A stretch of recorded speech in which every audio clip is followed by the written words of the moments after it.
Buenas tardes. Estamos muy contentas, muy contentos de recibirles aquí en nuestro muy querido espacio del posgrado de la Facultad de Derecho de la UNAM. Y bueno, pues bienvenidas y bienvenidos al Seminario Nacional Justicia para Mujeres, Desafíos y Avances para el Acceso a la Justicia de Mujeres y Niñas de la Federación Mexicana de Universitarias, del Museo de la Mujer y la Facultad de Derecho. Imagínense ustedes estos tres importantes espacios hoy congregados en este lugar que siempre es maravilloso estar aquí presente. Vamos a presentar hoy en el margen del 25 de noviembre que estamos conmemorando, estamos exigiendo nunca más cero tolerancia a la violencia en contra de las mujeres y las niñas, pues vamos a presentar una mesa muy importante, que es la mesa 2 de este día, que es violencia institucional, revictimización y obstáculos en el acceso a la justicia.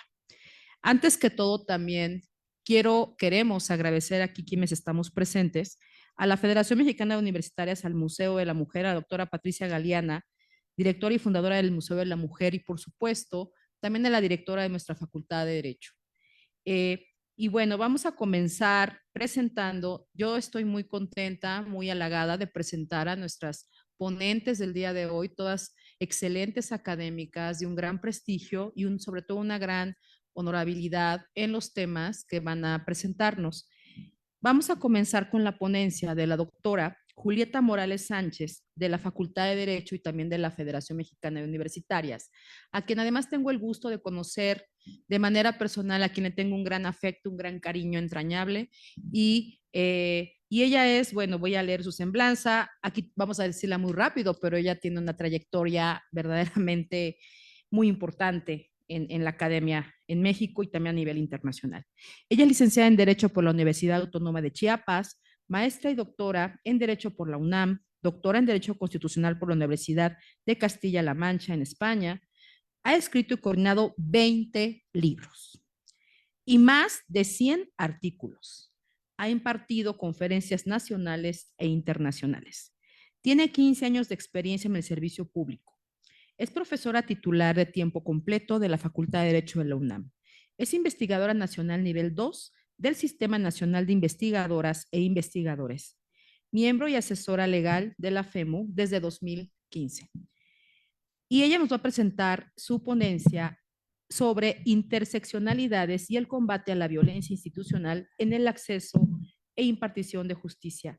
Doctora queridísima, tienes toda la palabra. Muchísimas gracias a mi querida amiga la doctora Idalia Pérez Fernández Ceja. Es un privilegio compartir la mesa con ella, con Leslie, con todas las personas que nos acompañan. De verdad, es una compañera de batallas y de trinchada desde hace muchos años, y particularmente en la Federación Mexicana de Universitarias. Quiero agradecer en primera instancia la cordial invitación de nuestra presidenta, la doctora Patricia Galeana, así como de nuestra señora directora de la Facultad de Derecho de la UNAM, la doctora Sonia Venegas Álvarez, así como de nuestro jefe de la División de Estudios de Posgrado, el doctor Rodrigo Brito Melgarejo. Es un honor y un privilegio que estén con nosotros esta tarde. Yo voy a hablar muy rápidamente, voy a poner ya mi cronómetro justamente para dar y sujetarme al tiempo que nos fue establecido, de interseccionalidades y combate a la violencia institucional en el acceso e impartición de justicia. A ver, creo que hemos hablado mucho de violencia de género en las mesas anteriores. En mi intervención va a tener un matiz específico que tiene que ver con estas acciones o omisiones que está realizando el Estado, particularmente el Estado mexicano, pero que podemos traducir o entender como violencia institucional. Una revictimización, por supuesto, sí, pero particularmente como una discriminación estructural que se ha convertido en una negación en el acceso a la justicia, pero particularmente como violencia institucional. Creo que el punto eje es, o la gran pregunta de los próximos 15 minutos, es si hoy mujeres en México enfrentamos una situación de violencia institucional por parte del Estado. Entonces, para eso retomo el concepto de la Ley General de Acceso a las Mujeres a una Vida Libre de Violencia, que en el artículo 18 justamente habla de actos u omisiones. Sabemos que los derechos humanos los violamos por acción o por omisión, actos o omisiones de las y los servidores públicos de cualquier orden de gobierno. Entonces, quiero que piensen en el gobierno federal con todo su enramaje, con sus 22 instancias, dependencias, secretarías de Estado, consejería jurídica. Quiero que piensen en las 32 entidades federativas, gobiernos locales, y en los casi 1,500 municipios. De cualquier orden de gobierno que discriminen, utilicen estereotipos de género o tengan como fin dilatar, obstaculizar o impedir el goce y ejercicio de derechos humanos de las mujeres, así como su acceso al disfrute de políticas públicas destinadas a prevenir, a atender, investigar, sancionar y erradicar los diferentes tipos de violencia. Podemos recordar que no solamente es violencia física, hay violencia psicológica, económica, sexual, patrimonial, entre otros. Y entonces, cuando llegamos a esta parte, déjenme, ya, creo que es acá. Ay, no la puedo mover, una disculpa. Creo que me pide algo y no le voy a aplastar. Gracias. ¿No? Si alguien me puede ayudar en cabina. Ahí está, muchas gracias. Entonces, toda acción o omisión que conlleva la violación de derechos humanos debe ser investigada, sancionada y reparada, y habla de los 3 órdenes de gobierno. ¿Qué es la interseccionalidad? Ya lo hemos comentado durante toda la mañana este día y lo seguiremos haciendo mañana.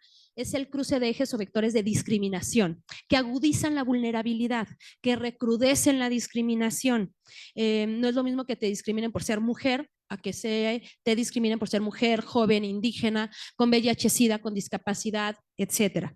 Y entonces ese cruce de ejes o vectores de discriminación justamente tiene que ver con, piensen, violencia institucional, pero además las interseccionalidades, la interseccionalidad que se da en una sola persona que además sufre violencia institucional. Datos del Secretariado Ejecutivo del Sistema Nacional de Seguridad Pública, son los últimos, digamos, traje 2024 y de lo que va de 2025, habla, a ver, son datos que reflejan violencia física. Primer punto, primera deficiencia. Segunda deficiencia es que son datos que implican un subregistro, hay una cifra negra. Tenemos 853 feminicidios en 2024, 513 en lo que va de enero a septiembre 25, pero como además tenemos una muy mala tipificación de feminicidio en México, resulta que también traigo las cifras de homicidios dolosos de mujeres. 2,561 homicidios dolosos de mujeres en 2024 y 1,600 de enero a septiembre. Y llamadas de emergencia para al 911 por hechos vinculados a violencia de género. Estamos hablando de 320,000 más y 218,000 en lo que va del año. La INDIRE 2021 dijo que 70% de mujeres hemos sido víctimas de algún tipo de violencia a lo largo de la vida y hay obviamente diferencias en entidades federativas. Esto creo que es un punto importante porque México, en efecto, es muchos Méxicos y tenemos diferencias no solamente entre entidades federativas, sino también en regiones en entidades federativas. Y dependiendo, digamos, la pertenencia o no a un pueblo indígena, puede recrudecerse la discriminación o la violencia institucional.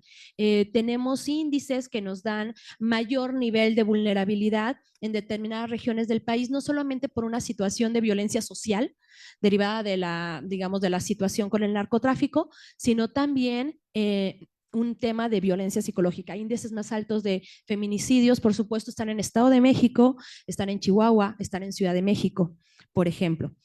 Colectivo EPU, el año pasado, ya hizo un informe sombra de 300 organizaciones de la sociedad civil en el marco del examen periódico universal al que fue sometido México. Dijo cosas muy relevantes. Una, dijo que tenemos muchas alertas de violencia de género que no sirven para nada. Este es un mecanismo previsto en la Ley General de Acceso a las Mujeres a una vida libre de violencia, y ahí sostuvo que el 70% del país es peligroso para las mujeres. Imagínense, 70% del territorio nacional.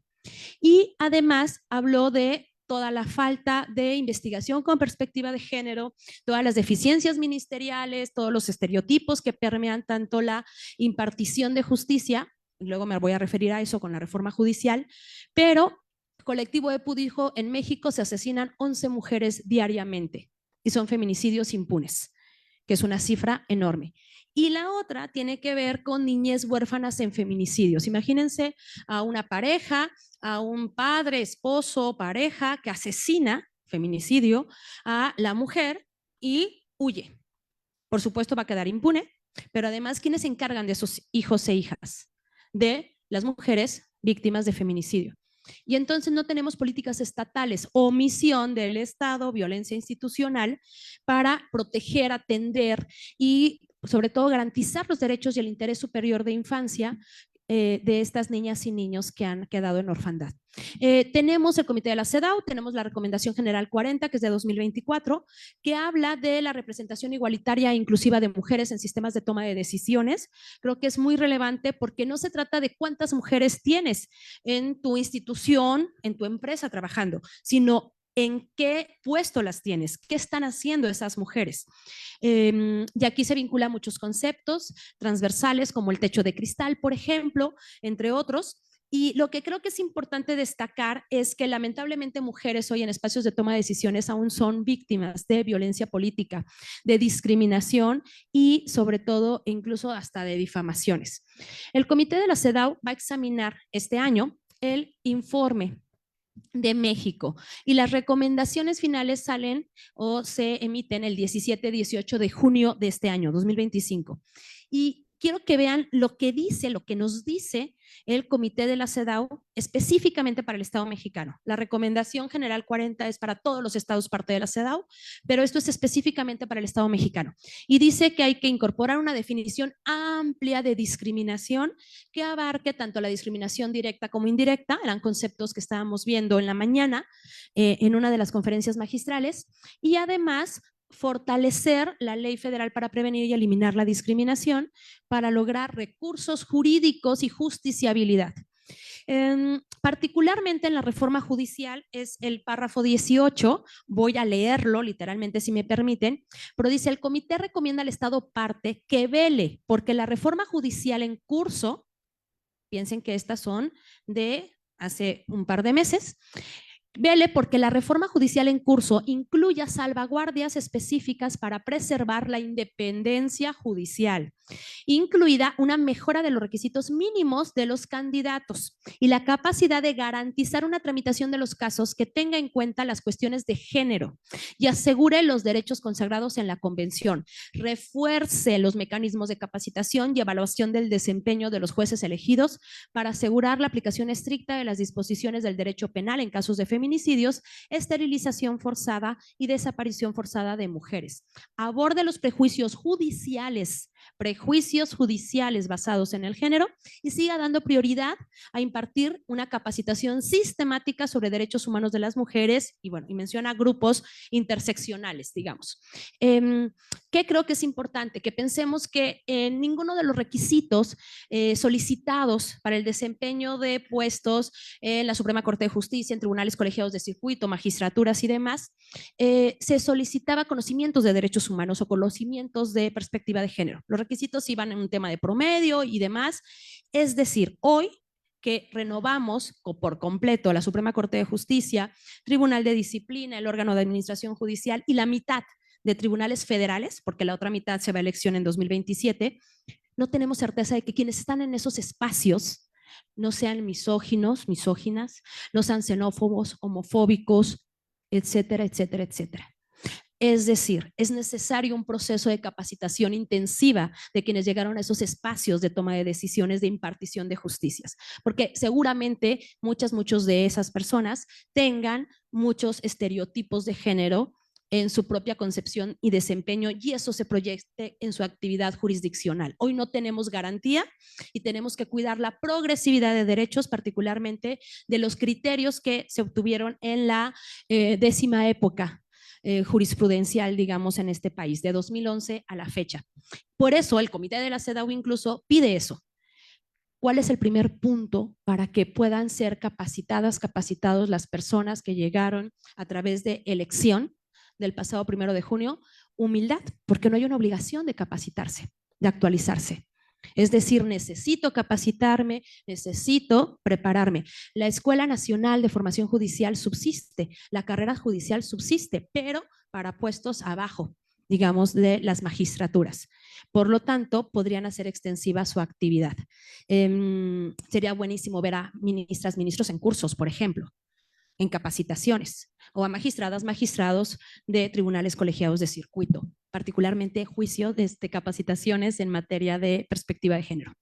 Y entonces habla de fortalecer la independencia, la capacidad técnica e incluso la interacción de la CNDH. El comité, digamos, da recomendaciones para los dos tipos de garantías de derechos de las mujeres, para la garantía jurisdiccional, tribunales, Poder Judicial, pero también para la garantía no jurisdiccional, para la Comisión Nacional de Derechos Humanos o el Ombudsperson. Entonces, está en el párrafo 22 y habla incluso de mejorar la eficacia de la comisión, de la CNDH en la protección de derechos de las mujeres, etcétera, etcétera. Y muy rápidamente voy a tocar unos criterios de la Corte Interamericana en torno al tema de violencia institucional. La Corte Interamericana ya nos ha dicho que necesitamos acciones transversal y verticalmente en todos los poderes, no solamente ámbito legislativo. Tenemos leyes muy bonitas que nunca se aplican. Por lo tanto, necesitamos políticas públicas, necesitamos presupuesto, necesitamos coordinación, necesitamos compromiso y necesitamos evitar negligencias por parte de quienes están en espacios de toma de decisiones. Por eso también habla de que necesitamos políticas públicas, instituciones y mecanismos destinados a combatir y erradicar prejuicios, estereotipos y prácticas. Quizás uno de los primeros puntos es que quienes nos están escuchando aquí en el auditorio, quienes nos siguen en la transmisión en vivo, se pregunten a sí mismas, a sí mismos, ¿qué prejuicios tengo yo? ¿Qué estereotipos tengo yo? Porque somos producto de la cultura en la que vivimos. Y la perspectiva de género implica un proceso de deconstrucción, de desaprender, de cuestionar lo que has aprendido y has creído durante décadas en tu vida. Por eso no es un tema fácil ni inmediato, porque implica, imagínense servidoras, servidores públicos que fueron o que crecieron bajo otro, digamos, paradigma. Por lo tanto, dice el caso Guzmán Albarracín, que es un caso fuertísimo de violencia escolar. Los estereotipos distorsionan las percepciones y dan lugar a decisiones basadas en creencias preconcebidas y mitos. Tú decides con base en lo que crees, en los prejuicios que tienes, en los estereotipos que crees. Pero eso lo que hace es denegación de justicia y revictimización de las denunciantes. Y entonces, en Bedoya Lima, justamente se habla de la ineficacia judicial frente a casos individuales de violencia de género. Si hay 11 feminicidios diarios, ¿cuántas sentencias por feminicidio conocen? ¿Cuántas personas están encarceladas por haber cometido un feminicidio? Porque entonces está muy bien la Ley General de Acceso a las Mujeres a una vida libre de violencia, pero no nos sirve de nada si sigue habiendo impunidad. Ese es el gran reto que tenemos desde el derecho y hay que decirlo particularmente en nuestra querida Facultad de Derecho. Por lo tanto, ¿qué pasa? Que cuando hay impunidad se envía un mensaje según el cual, dice la Corte Interamericana, la violencia contra las mujeres puede ser tolerada y aceptada, lo que favorece la perpetuación y aceptación social del fenómeno. No pasa nada, pero ¿eso qué genera? Un sentimiento y sensación de inseguridad de las mujeres y una persistente desconfianza de las mujeres en el sistema de administración de justicia. Mil gracias. Tengo 2 minutos, entonces voy a ver 2 fórmulas que derivo de jurisprudencia interamericana. Una, ineficacia o indiferencia judicial es igual a discriminación de la mujer en el acceso a la justicia. Lo pueden pedir de inmediato frente a una situación con un MP y queja ante la Comisión Nacional de Derechos Humanos, por supuesto, y posteriormente también juicio de amparo y otras vías. Y me voy con otra fórmula que la voy a poner, digamos, aquí habla de prejuicios, estereotipos, la presentación está a su disposición, pero habla de que utilizar estereotipos de género en procesos penales es igual a violación a la presunción de inocencia y al derecho a ser juzgada por un tribunal imparcial. Hoy se ha puesto mucho en cuestionamiento la independencia del Poder Judicial federal particularmente, pero también locales que fueron llamados a elección y con la reforma respectiva a sus constituciones locales. Pero lo que quiero que pensemos es que más allá de las filias o fobias políticas o partidistas que pueda tener quienes llegaron a los puestos, piensen que solo hecho de tener estereotipos de género, lo que hace es que ese juzgador, juzgadora no sea imparcial. Y cuando tiene el caso con una mujer, la va a discriminar, la va a excluir y va a cometer violencia institucional y revictimización. Entonces, justamente aquí en caso de Digna Ochoa, que es un caso mexicano, nos dice cuando el Estado no desarrolla acciones concretas para erradicar los estereotipos, los refuerza e institucionaliza, lo cual genera y reproduce la violencia contra la mujer. Los estados tienen la obligación de adoptar un enfoque diferenciado. Por cuestión de tiempo, ya debo de ir concluyendo. Esta es una sentencia más o menos reciente, es de noviembre del 24, Carrión González, pero habla de violencia familiar. Y es importante, creo, porque por mucho tiempo creímos que lo que pasaba dentro del hogar, ¿no? Se quedaba dentro del hogar, en la vida privada, y que el Estado, pues, ¿qué tenía que hacer en eso?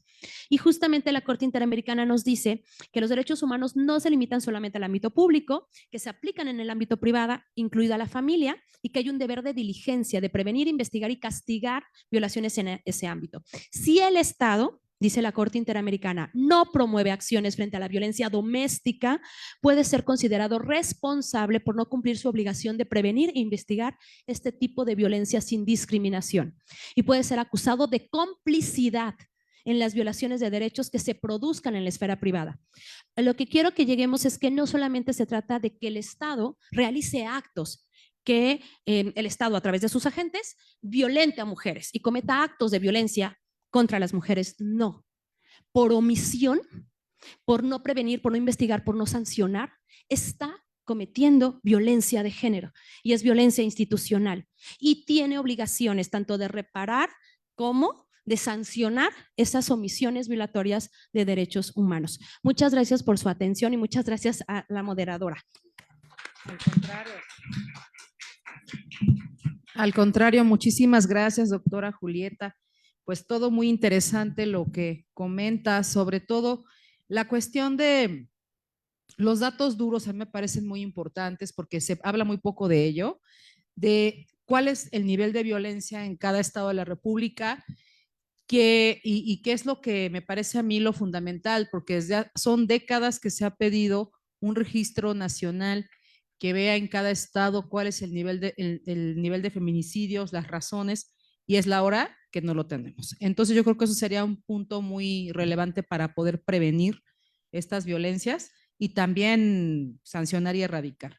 Y bueno, para no, bueno, muchos más aportaciones que nos acabas de dar con tu importante ponencia, pero desgraciadamente el tiempo nos está comiendo, si no estaríamos muy contentas de seguirte escuchando. Y bueno, vamos a dar el uso de la palabra a una compañera que ahorita va a estar en modo virtual. No sé si ya esté la doctora Graciela Amira, no sé si ya la tenemos aquí. Sí, muy Ah, qué buenas bueno. tardes. Hola, ¿qué tal? Muy emocionadas. Un saludo desde la Universidad Autónoma del Estado de Hidalgo. Estimo que Elvira se puede incorporar en un momento, está en un acuerdo, pues justamente con las celebraciones de este día, ¿verdad? Aquí con la Defensora Universitaria tenemos una serie de actividades. Sin embargo, pues yo quiero hacer visible a las jornaleras agrícolas del Estado de Hidalgo y cuál es la situación. De Si me lo acuerdo. permiten. Bueno, si me permites, dar tu semblanza curricular para que podamos Muchas escuchar tu gracias. ponencia. Gracias. Gracias. Bueno, la doctora eh, es profesora investigadora de tiempo completo, perdón, discúlpenme. Es profesora investigadora de la Universidad Nacional Autónoma del Estado de Hidalgo, doctora del campo académico de la comunicación en la UNAM, periodista de agencia CEN México, comentarista del noticiario de Radio Universal de Hidalgo, colaboradora en la revista A las Mujeres, ha escrito diversos ensayos y libros, fue presidenta de la Asociación de Investigadores de la Comunicación y presidenta del Premio Nacional de Periodismo, secretaria de Comunicación en el Sindicato de Personal Académico de la Universidad Autónoma del Estado de Hidalgo. Y Ella es bueno, Elvira Hernández Carballido. perdón. Ese currículum es de mi compañera Elvira Laura Hernández Carballido. Ay, discúlpame, perdónenme. Bueno, de todas maneras lo vamos a leer en un momento. Ya hicimos un pequeño adelanto. Bueno, ella es profesora. ¿Ya está también tu compañera con nosotros? No, todavía no está en acuerdo. Ya, es que nos habían dicho que a lo mejor también se presentaba virtualmente. Así es.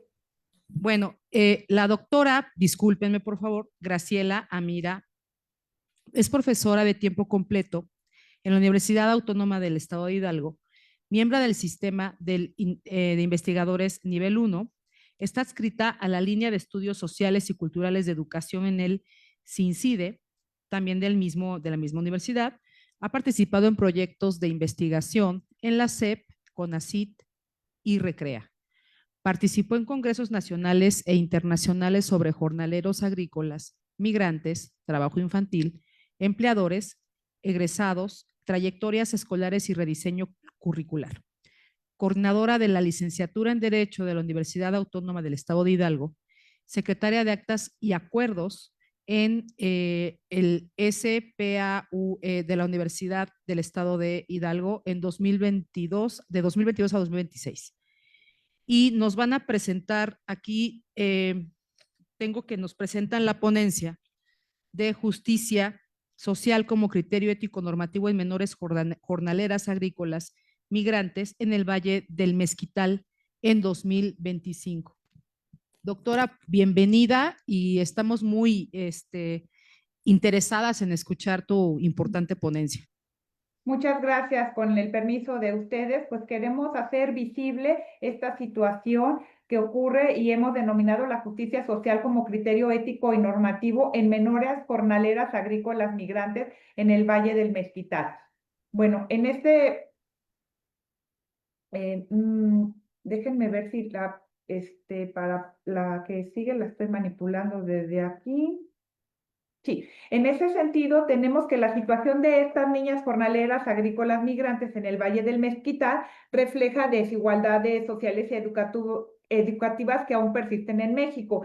Este trabajo analiza su realidad desde el enfoque de justicia social de Amartya Sen, que propone evaluar no solo las leyes o las políticas públicas existentes, sino los efectos reales en la vida de las personas a partir de este marco que se busca visualizar con las condiciones que limitan su acceso a una educación digna e inclusiva y proponer estrategias que garanticen la equidad, la pertinencia cultural y el desarrollo integral. La compañera que me antecedió muy bien enmarcó esta cuestión de la interseccionalidad porque tienen una triple vulnerabilidad esta población, porque es una condición de mujer, son indígenas y son migrantes. Y existe esta tensión entre el derecho consuetudinario indígena y el derecho positivo estatal en temas de violencia de género y de derechos familiares normalizados dentro de su misma comunidad.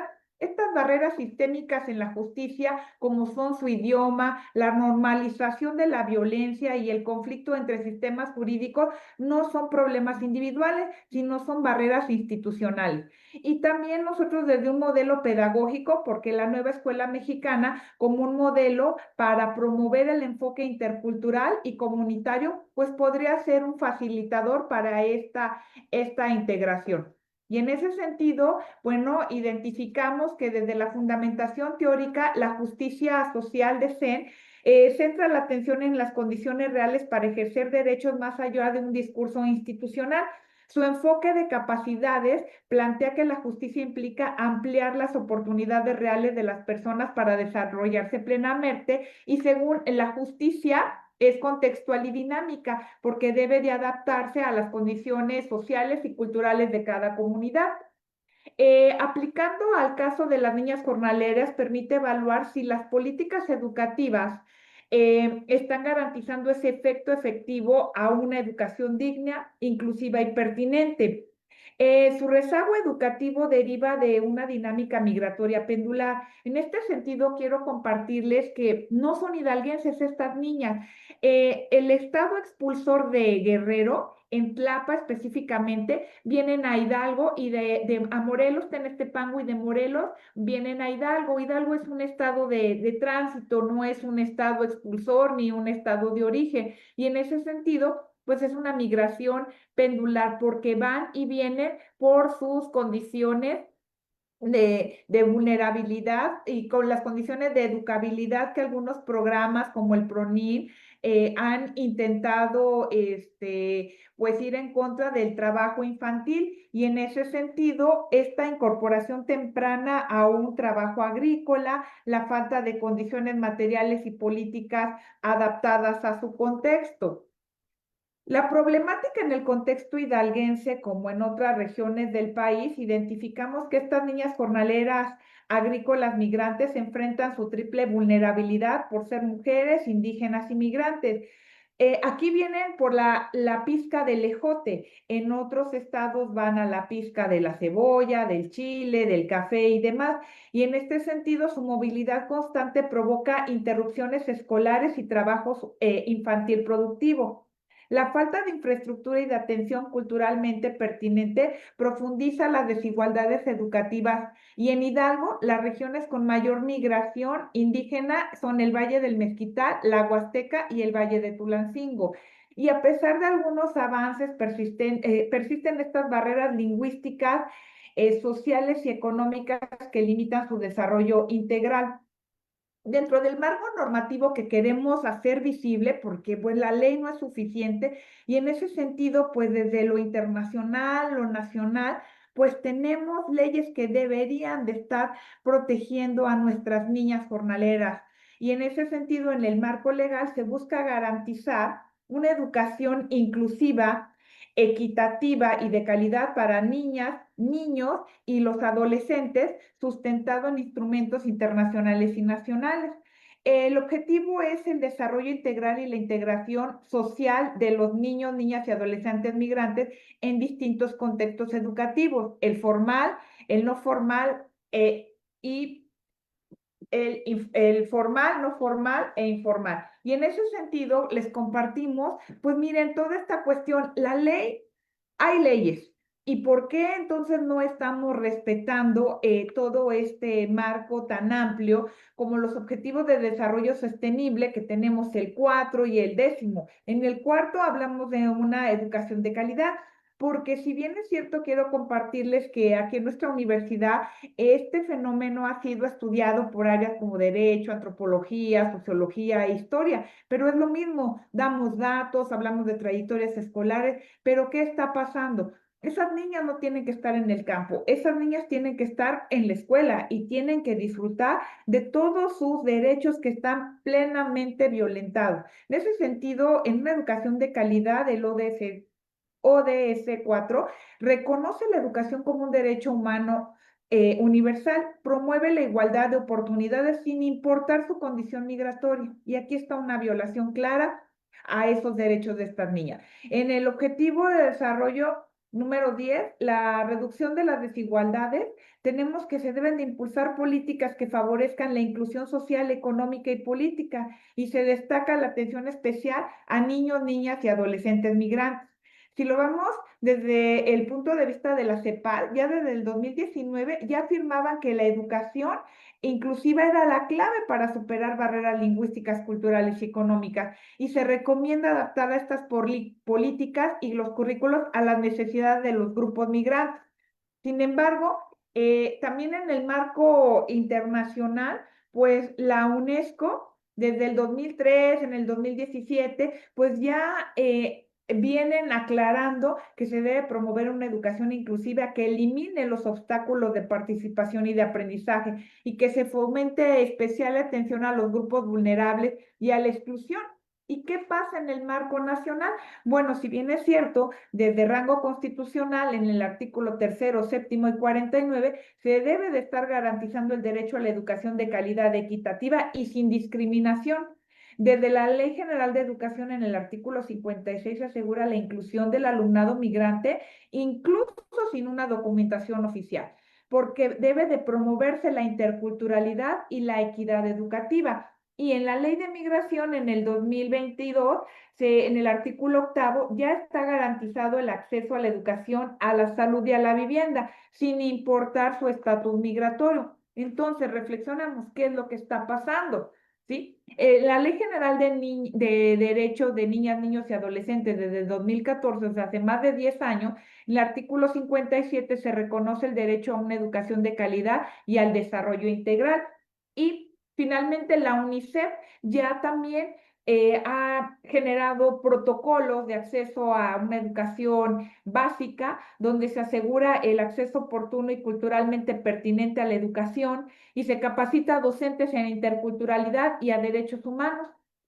Y en ese sentido, eh, También existen programas y enfoques actuales, y este programa binacional de educación migrante de la sede de hace 10 años es una colaboración México-Estados Unidos para garantizar la continuidad educativa y permite la revalidación de estudios y adaptación curricular, porque si bien es cierto, existen varios tipos de migraciones, ¿no? La migración golondrina, la migración pendular, pero nosotros nos hemos centrado en identificar dentro de la migración pendular porque de alguna manera regresan a nuestro estado. Eh, Algunas secretarías de Estado, como Cedesol, como la SEP, pues han tratado de censarlos, ¿no? De identificar cuántos son, de cuántos millones de niñas estamos hablando que están en esta situación y que no solamente en un día del niño o en un día como hoy que lo reconozcamos y que queramos hacer visible su situación para poder que sea esto una cuestión de prelación, que le interese a los diputados, que le interese al Senado, a quién le interesa esta situación que tiene años prevaleciendo aquí en el estado de Hidalgo, es por la pizca del ejote, pero podemos hablar de Baja California, podemos hablar de San Luis Potosí, con esta misma cuestión vulnerable. Y este compromiso global con la educación y con la igualdad, con los objetivos de desarrollo sostenible, pues representan un acuerdo global para reducir brechas sociales, políticas y culturales. México se compromete a eliminar estas barreras que impidan el acceso a la educación. Y a manera de conclusión, pues que quisimos en este evento tan importante, pues hacer visible a nuestras niñas jornaleras migrantes, donde la justicia social implica asegurar que todas las niñas, sin importar su origen o condición migratoria, pues tengan oportunidades reales para aprender y desarrollarse.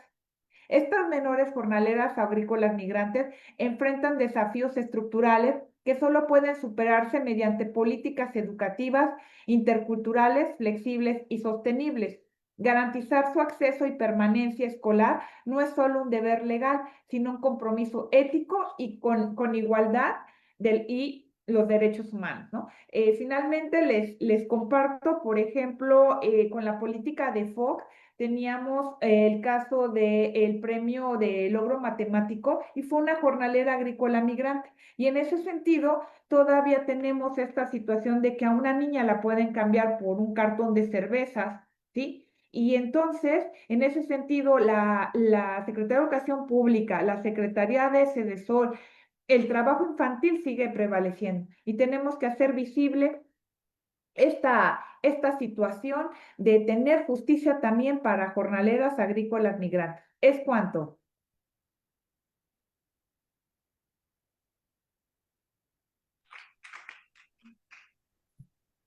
Pues muchísimas gracias, de verdad, qué importante trabajo. Yo estoy muy, bueno, creo que todos estamos aquí muy em, interesados en este tema, sobre todo porque es el tema precisamente que, como bien mencionas, doctora, tiene mucha relación con lo que comentó también la doctora Julieta en cuanto a la interseccionalidad, digamos que toda esta violencia que es multifacética, que es de las niñas que nadie ve, que nadie le importan, porque es la realidad. Porque además de ser migrantes, en el caso de las que son migrantes, pero cuando decimos migrantes, no son necesariamente extranjeras o de otros países, que también lo son, sino también del interior de la República, ¿no? Y nadie, es un tema que de verdad nadie toca, nadie lo comenta, me refiero en foros muy públicos, cotidianos, conocidos, y qué importante trabajo hacen ustedes, de verdad, qué valioso y qué bueno tenerlas aquí en este importante seminario, porque esto es de lo que se quiere hablar, ¿no? De los temas que verdaderamente están ahí presentes en días como hoy que conmemoramos la cero tolerancia a la violencia en contra de las mujeres y las niñas, y abordar el tema de las niñas explotadas, jornaleras, pues es sumamente relevante, ¿no? Me van a confirmar ahorita, disculpen, muchísimas gracias por la importante ponencia. Me están confirmando ahorita que posiblemente todavía no le es posible llegar a tu compañera, a la doctora Graciela. No sé si ya se logró conectar porque tuvo alguna situación y no pudo llegar presencialmente aquí al posgrado, pero no sé si ya logró conectarse virtualmente o esperamos un momento o pasamos ya con nuestra también querida compañera. Pasamos, por favor, porque, insisto, aquí también se están realizando algunas actividades conmemorativas al día y entonces tener un acuerdo con la defensora universitaria. Una disculpa. Si se incorpora, con mucho gusto, ahorita por si hay algunas preguntas, con todo gusto. De acuerdo. Estamos atentos. Muchas Entonces, gracias. pues pasamos con aquí una muy interesante, estaba yo platicando con ella, una muy interesante compañera de la Facultad de Derecho, Leslie Baena Mendoza, que nos va a hablar sobre violencia institucional y revictimización en el camino hacia la justicia. Y ella es especialista en prevención de lavado de dinero y financiamiento al terrorismo en el sector privado. Qué interesante tema. Ha colaborado en la defensa de la integridad financiera en un enfoque ético y de responsabilidad social. Fue voluntaria en albergues de personas migrantes, especialmente niñas, niños y adolescentes.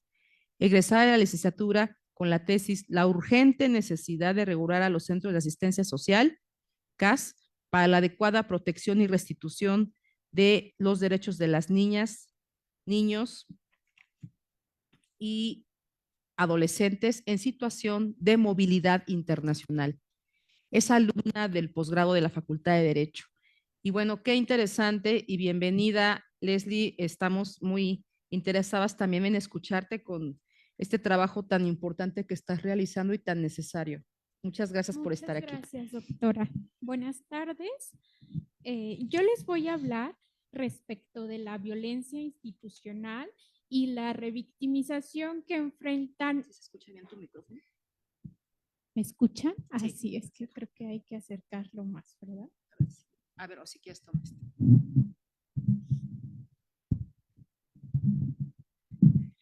Ahí ya me escuchan. Ahí ya se escucha mejor. Muy bien.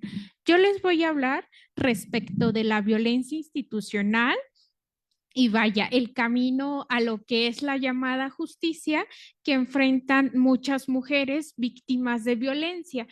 Pero no solamente lo enfrenta este sector vulnerable, sino también lo enfrentan las niñas, los niños, los adolescentes, las personas indígenas y también las personas migrantes, así como las personas privadas de la libertad. Y bueno, esta violencia institucional se puede expresar, como bien lo dijo la doctora Julieta, tanto en acciones y omisiones que obstaculizan el ejercicio de los derechos de estas personas víctimas. Pero bueno, ¿qué es esta violencia institucional? Esta se presenta cuando el Estado o cuando agentes del Estado actúan de forma discriminatoria o de forma negligente en la omisión de la protección de los derechos humanos. Esta violencia suele producir un daño, una desprotección y desde luego un trato indigno e impide un acceso real a la justicia. O sea, y esta violencia se puede ver, vaya, en muchos ámbitos o con mujeres no solamente que sufren estas interseccionalidades, sino también, por ejemplo, se ve ya como una violencia institucional que no es diferenciadora de si una mujer cuenta con un asesor jurídico privado o con un asesor jurídico público. Es decir, esta violencia muchas veces se da un tanto generalizada, porque vaya, es un tema estructural, considero. Y bueno, esta violencia se da con acciones tanto directas como indirectas por parte de estos agentes del Estado o de las autoridades responsables de la atención a víctimas. Se puede dar a través del maltrato, a través de estos estereotipos, también se da a través de interrogatorios humillantes y también a través de esta negación intencional de asistencia. porque muchas veces nos preguntamos cuántas, por ejemplo, cuántas carpetas de investigación se llegan a judicializar respecto de delitos sexuales. Son muy pocas, pero también debemos de tener en cuenta las cifras negras, ¿no? Y aquí viene un poco el por qué las personas, las mujeres, no denuncian.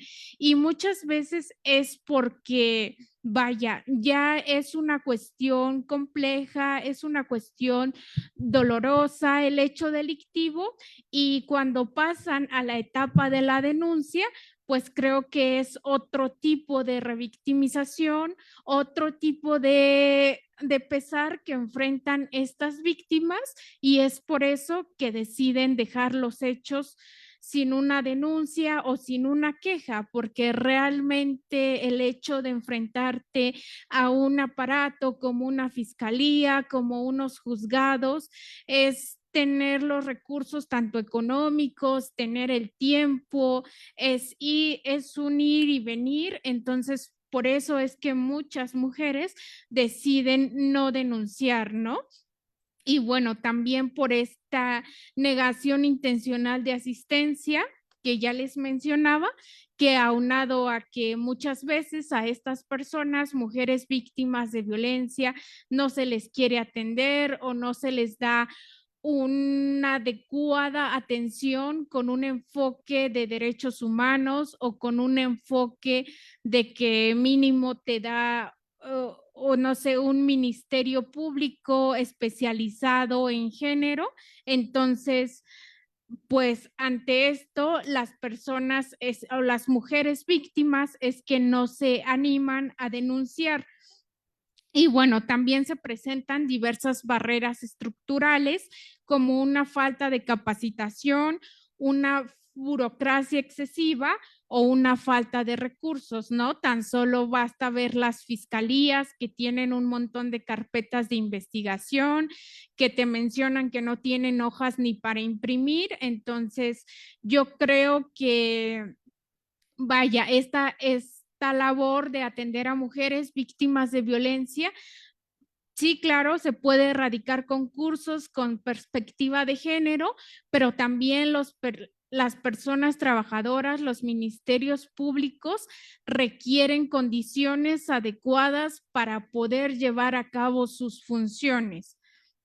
Y bueno, este tipo de violencia institucional es más grave porque proviene de quien tiene la obligación legal de proteger, genera una indefensión y profundiza desigualdades. Asimismo, también afecta la confianza en el Estado.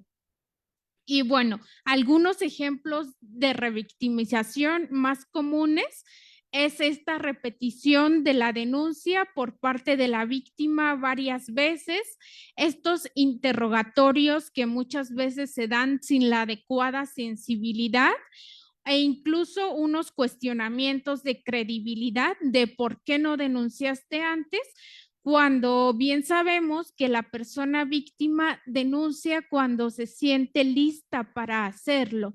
También se puede dar esta exposición pública de los datos, que es un ejemplo muy común de revictimización, y esta falta de acompañamiento legal o falta de acompañamiento psicológico. Y bueno, nuevamente estas demoras injustificadas. Y esta revictimización suele presentarse en la denuncia con una falta de atención profesional, con una estigmatización, y durante el proceso se da cuando se presentan dilaciones en el procedimiento o una confrontación de la víctima con el victimario sin las adecuadas medidas de protección. Y después del proceso, esta revictimización suele ser muy común en una falta de reparación del daño y bueno, en un abandono institucional, con lo que da paso a una vulneración en el derecho de acceso a la justicia que nos debe procurar un trato digno, una información clara, investigación eficaz, una protección inmediata, una reparación integral del daño y una ausencia de discriminación. Y bueno, como algunos obstáculos socioculturales, tenemos esta normalización de la violencia, la desconfianza en las instituciones, el miedo a represalias, estos estereotipos de género, clase o cultura y este silencio, este silencio impuesto socialmente. Y bueno, para finalizar, algunas consecuencias que se le dan o que se presentan a la víctima es un daño emocional, un daño psicológico. Muchas presentan este sentimiento de abandono, una pérdida de confianza en la justicia, una revivencia del trauma y obstáculos para la reconstrucción de la vida. Y bueno, muchas gracias. Esto es todo.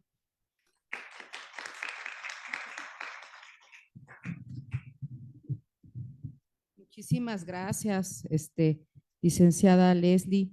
La verdad es que toda esta mesa está siendo muy interesante porque va concatenada con el punto de la violencia institucional, ¿no? Y lo que nos aporta sobre de que no es diferenciadora, eso a mí me llamó mucho la atención porque es verdad, o sea, no se trata de hacer una clasificación de nivel socioeconómico. Evidentemente, hay quienes son muchas más afectadas que otras, eso es indudable, pero el tema es que cualquier mujer o niña que llega a pedir justicia, de manera directa o indirecta, se enfrenta con el mismo problema, ¿no? Entonces, yo creo que eso también es muy importante porque, como bien afirmaste, es un tema estructural, ¿no? No tiene, y realmente a veces decimos la justicia es ciega, pero es ciega también en el trato, en el símbolo me refiero, no la justicia per se, ¿no?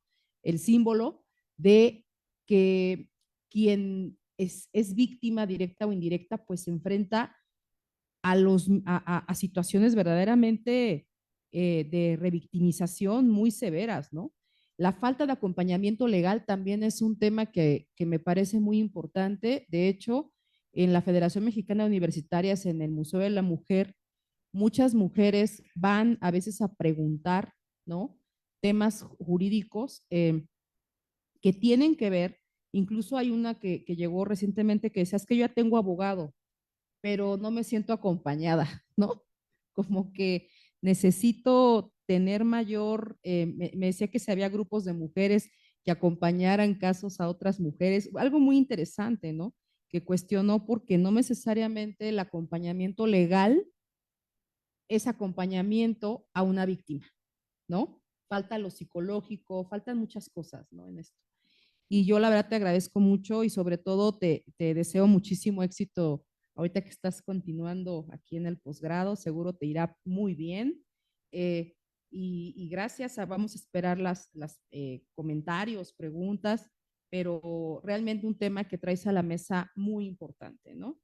Y bueno, vamos a continuar con nuestra siguiente invitada, compañera, que es la maestra Blanca Patricia Talavera Torres, que también nos va a acompañar de manera virtual. No sé si ya está por aquí, nos pueda saludar. Sí, aquí estamos. Hola, hola. Y bueno, ella nos va a hablar sobre la corrupción con enfoque diferenciado en la impartición de justicia en México.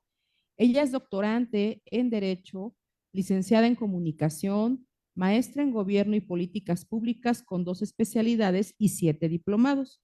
Estuvo en 6 secretarías de estados federales, de estados, entidades federativas, me imagino, en áreas administrativas del Gobierno de México y fue secretaria ejecutiva de comités de ética y de prevención de conflictos de intereses.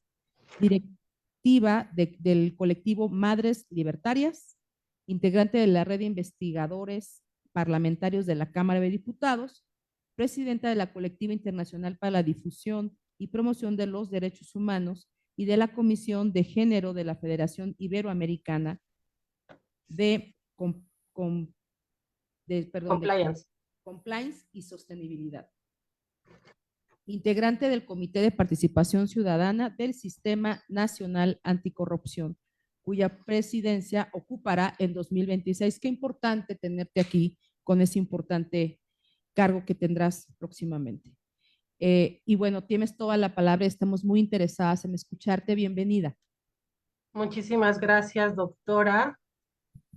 De igual forma agradezco a la doctora Patricia Galeana también por la invitación y a las ponentes que me antecedieron. No sé si pueden visualizar la presentación.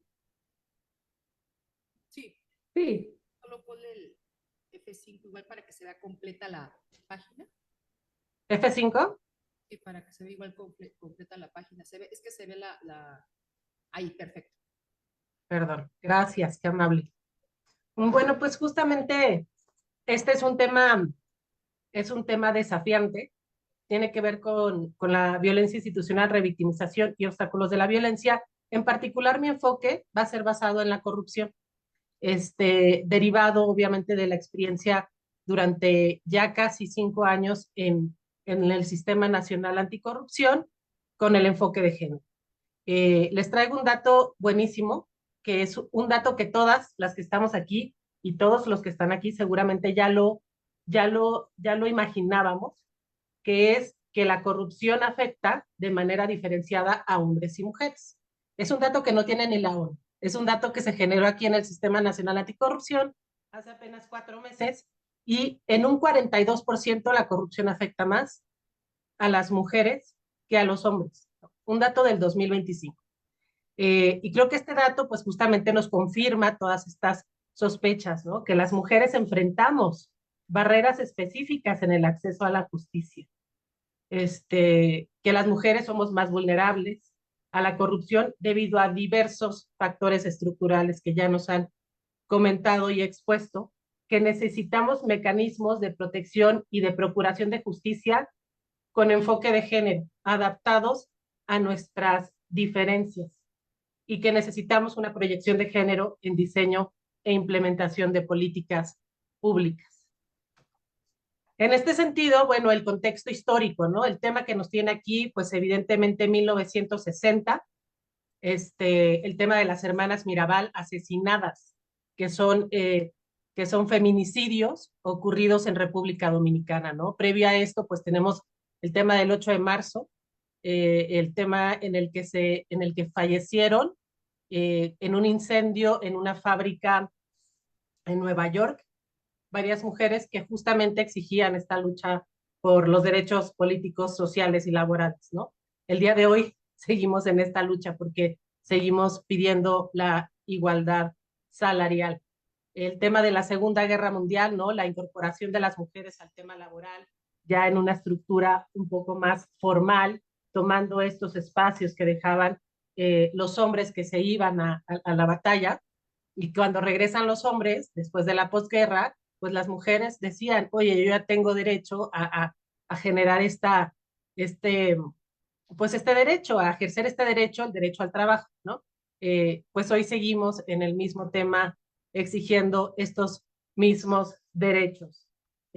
Justamente hay una relación particular de las mujeres con la corrupción. Por ejemplo, el barómetro global de la corrupción, que es la fuente que ocupé aquí, aplicado en América Latina y el Caribe, nos dice, por ejemplo, que las mujeres condenamos más los comportamientos corruptos, que las mujeres nos vemos más limitadas a denunciar. ¿Pero por qué nos vemos más limitadas a denunciar? Por todo lo que nos comentaba la colega Leslie, del tema de el no acceso a las mismas oportunidades de denuncia, a los mismos mecanismos de denuncia, no estas barreras que tenemos. Las mujeres desconocemos más los canales de denuncia y los mecanismos para informarnos, para reclamar actos de justicia, para reclamar en instituciones públicas. Y hay un factor clave de América Latina, que es que las denuncias de las mujeres son atendidas de manera diferente que las de los hombres, pero esta diferencia no es benéfica para las mujeres. Las de los hombres son atendidas de manera más rápida que las de las mujeres, ¿no? Entonces, son realidades que nos dejan todavía un camino por trabajar y visibilizan estas áreas de oportunidad de todos los avances, ¿no? Bueno, en el marco internacional, como sabemos, fueron mencionados varios objetivos de desarrollo sostenible, mencionaron el 4, el 10, por la doctora Graciela. Sin embargo, también quisiera enfocarme en el Objetivo de Desarrollo Sostenible número 5, que refiere lograr la igualdad de género y empoderar a todas las mujeres y a las niñas. Es la meta fundamental del quinto objetivo de desarrollo sostenible. Por lo tanto, creo que es súper importante que trabajemos en este camino, derivado que hoy, en 2025, una mujer sigue ganando 77 centavos de dólar por el mismo trabajo cuando un hombre gana $1. Las mujeres somos dueñas de tierras en todo el mundo, del 13% de las tierras. Entonces, nos falta todavía, ¿no? Este tema del empoderamiento de las mujeres. 1 de cada 3 mujeres ha experimentado violencia física o sexual, que también nos comentaba Julieta, en los datos duros que nos manifestó. 1 de cada 3 mujeres, violencia física o sexual a nivel mundial. Casi 750 millones de mujeres y niñas se casaron antes de cumplir 18 años, ¿no? Vayamos a saber después de qué negociación truculenta. Entonces, la realidad en el contexto histórico, en el contexto mundial, pues no es muy diferente a nuestra realidad en México, ¿no? En nuestra realidad en México, por ejemplo, el índice de percepción de la corrupción, pues nos tiene reprobados. Nos tiene reprobados ya desde hace varios años. Como lo sabemos, hoy estamos ocupando, bueno, bajamos 31 puntos en el índice de percepción de la corrupción, que es el que maneja Transparencia Internacional, digamos que es como el más comercial o el más conocido, pues siendo 100 puntos los mayores puntos posibles, en donde es una entidad en donde no hay corrupción, tenemos 31 puntos, ¿no? Y bajamos en 2024, 31 puntos teníamos en 2024 y ahorita en 2025 bajamos a 26 puntos. Entonces estamos reprobados contra reprobados. Ahora, la corrupción en México cuesta 6,000 pesos aproximadamente anuales. La realidad es que esta es una estimación del ENSIG, que pertenece al INEGI. Sin embargo, este costo es mayor para las mujeres. El día de hoy tenemos un marco jurídico bastante amplio, incluyendo el artículo 4 constitucional, que refiere la igualdad entre la mujer y el hombre. Y la realidad es que esto aún está en papel. Derivado de ello, las políticas lanzadas por la presidenta, la doctora Claudia Sheinbaum, respecto a la igualdad sustantiva, ¿no? La materialización de estas políticas públicas que hoy ya señalan la necesidad y señalan la obligatoriedad de los derechos para las mujeres, pero que aún no se ve en nuestro día a día, ¿no? En el tema de la impunidad, pues tenemos un panorama no mejor. La realidad es que 3 de 4 delitos no se denuncian, y la mayoría de los delitos, por ejemplo, en el tema de los delitos sexuales, contra las mujeres se cometen 10 delitos sexuales al mismo tiempo que un delito sexual contra un hombre, ¿no? Entonces, las mujeres seguimos teniendo pues esta carga y este contexto histórico y esta deuda histórica la seguimos cargando. Todavía estoy segura que muchas de las mujeres aquí, si no es que todas, sabemos qué falta en nuestro refrigerador, sabemos si falta leche, si falta agua, y traemos una carga mental y emocional, y sabemos a qué hora le dimos la medicina a los que tenemos hijos, cuánto debemos de pagar la renta, cuál es el último día, tenemos alarmas, tenemos agenda, y esta carga emocional, esta carga mental, pues es menos para el hombre, ¿no? Entonces, derivado de este contexto histórico y de esta deuda histórica, es importante que señalemos estas diferencias y que estas diferencias nos sirvan para generar estas políticas públicas de manera diferenciada. Las cifras de impunidad, les decía que no son más bonitas de lo que les he platicado. 75% de los delitos no se denuncian. La mayoría de los delitos son cometidos contra una mujer. La mujer tiene menos La mujer cree menos en las instituciones porque las instituciones públicas le han fallado más a las mujeres que a los hombres. Y este es un tema que nos mencionaba también la colega que me antecedió, ¿no? Que ahorita les daré un dato de manera personal. La tasa de impunidad, 95% de los delitos denunciados, me refiero al tema penal, pues no llegan a la cárcel. Entonces, menos del 1% llega a la cárcel. Entonces, si vemos a la cárcel como un tema de impartición de justicia o como un tema de expectativa de justicia, pues la realidad es que estamos en 99, más del 99% de impunidad y 1% de justicia, ¿no? La desigualdad en los delitos, pues bueno, vemos que los delitos sexuales estamos 10-1 en comparación con los hombres, pero no todo es así de, de negativo. El día de hoy existen grandes avances en México. Reconozco que hay situaciones en las que hace muchos años, tengo 43 años, pero hace muchos años cuando era chava, estudiante y me subía al metro, yo veía personas que eran acosadas sexualmente, tocadas, ¿no? Abusadas sexualmente, y las mujeres no decían nada, inclusive a mí. Y hoy pasa eso en el metro y es más fácil que otra mujer lo señale o que la misma mujer siendo víctima levante la voz. Hay un cambio, es un cambio marginal, pero es un cambio importante. Y este cambio se ve, ¿no? Hoy hay tierra fértil para generación de mayores políticas públicas porque tenemos por primera vez en la historia de México una mujer presidenta, lo cual nos abre este campo para generar políticas en beneficio para las mujeres, justamente para lograr esta igualdad sustantiva. Y bueno, tenemos mayor participación social de las mujeres. La voz siempre la debemos de levantar. Las mujeres tenemos derecho a denunciar, las mujeres tenemos derecho a dar nuestra opinión y a levantar la voz en cualquiera de los ámbitos, ¿no? Bien, fue un caso famoso el de la ahora Miss Universo, criticada por otros temas, pero levantó la voz. Existen también varias reformas, bueno, en este sentido, el tema de la tierra fértil, la Ley General para la Igualdad entre Hombres y Mujeres, pues hace 30 años no nos imaginábamos que iba a existir, ¿no? La Ley General de Acceso de las Mujeres a una Libre de Violencia, pues está en papel, el Código Civil Federal, Código Civil Penal. Hay varios temas que se han reformado en pro de las mujeres. Sin embargo, nos falta mucho materializar estas prácticas. Y me voy al tema que mencionaba también nuestra compañera Leslie, de la revictimización. En el tema de la violencia vicaria, dice Sonia Vaccaro, que es la que acuñó el término de la violencia vicaria a nivel mundial, dice que no existiría la violencia vicaria si no existiera violencia institucional. Y la realidad es esa. Yo fui víctima de violencia vicaria y es un calvario luchar contra las instituciones, aún teniendo herramientas educativas. Imagínense para cuando hay estos cruces de interseccionalidad, interculturalidad, se vuelve aún más complejo.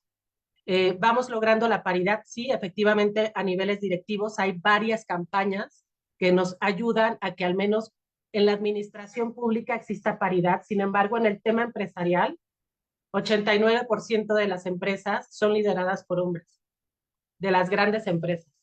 Las MIPYMES son 90% lideradas por mujeres, ¿no? Pero las grandes empresas, las que mueven más dinero y más recursos y que tienen más poder, son lideradas casi 90% por hombres. Entonces, vamos logrando la paridad a nivel directivo, pero todavía falta, no debemos de dejar de enunciarlo, de dejar de manifestarlo de manera verbal. Estos conversatorios y estos seminarios son de gran valía y de gran apoyo para que continuemos en este camino. Bueno, lo primero es reconocer estas áreas de oportunidad para seguir trabajando en ellas. El cambio lo generaremos poco a poco por medio de la conciencia colectiva con equidad de género. El tema sexual, el tema del cohecho sexual, mencionado también por la colega Graciela. Hay varias reformas ya, hoy están en el Senado una reforma que tipifica el cohecho sexual en la Ley General de Responsabilidades Administrativas, porque evidentemente estos grupos vulnerables, pues es el grupo migrante, si los ciudadanos no conocemos, los ciudadanos mexicanos, no conocemos nuestros derechos, nuestras normas, nuestra legislación, regulación, en dónde pedir. Hay más de 7,000 canales de denuncias, ¿no? Cuando es violentado uno de mis derechos, ¿a qué canal de denuncias voy a interponer mi denuncia? Bueno, pues el día de hoy está en la mesa en dictaminación en la Cámara de Senadores dictaminar el cohecho sexual, que ocurre evidentemente y lamentablemente más para las mujeres, pues las mujeres migrantes en nuestro país y en todos los países. Y ahí también en la misma reforma trae el tema de la tipificación del acoso y del hostigamiento sexual para el servicio público, que es la Ley General de Responsabilidades Administrativas. Y bueno, pues esto sería todo, la concientización, la educación social. Decía un gran líder para mí, que es Nelson Mandela, que la educación es el arma más poderosa para lograr estos cambios. Les agradezco la oportunidad de compartir con ustedes, doctoras, maestras. Es un honor y es cuanto. Muchísimas gracias. Les dejo mis datos en la última presentación. Soy Patricia Talavera Torres. Aquí viene mi Twitter X, mi celular, y estoy a la orden. Muchísimas gracias.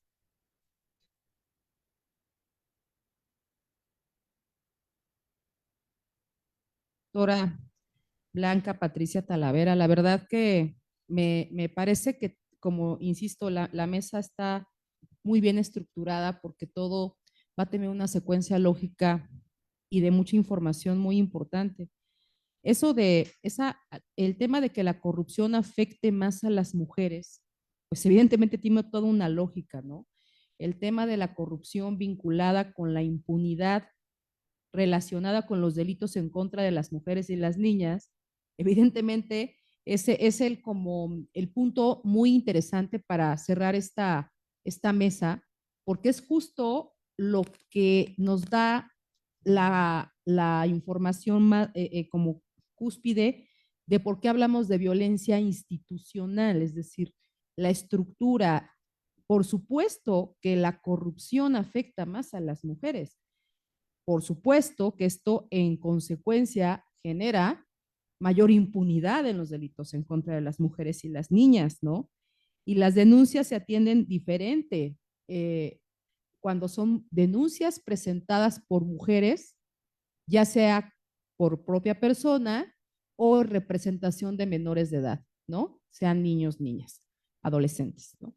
Entonces, evidentemente esto es muy importante, esta información que nos aportas, ¿no? Y esta cuestión también de cómo vamos a, bueno, ya está encima el tema del objetivo del desarrollo sustentable, el quinto objetivo, ¿no? Creo que no sé cómo vamos a superar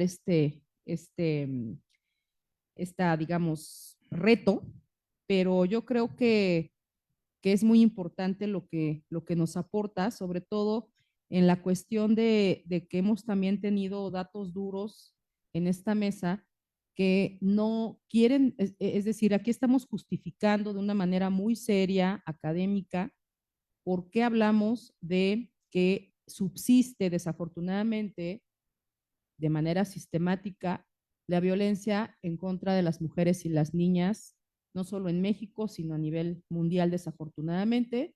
¿Por qué tenemos que estar aquí conmemorando un día como el 25 de noviembre? Y que, bueno, pues todo suma muchísimo, pero yo creo que el tema de hablar de la corrupción me parece central, porque es como la par de hablar de violencia institucional, ¿no? Con perspectiva de género, cuando afecta más en porcentajes, también datos duros que nos presentas, que es una realidad que afecta más a las mujeres y a las niñas, que no es un concurso de ver quién sufre más, o sea, no se trata de eso, ¿no?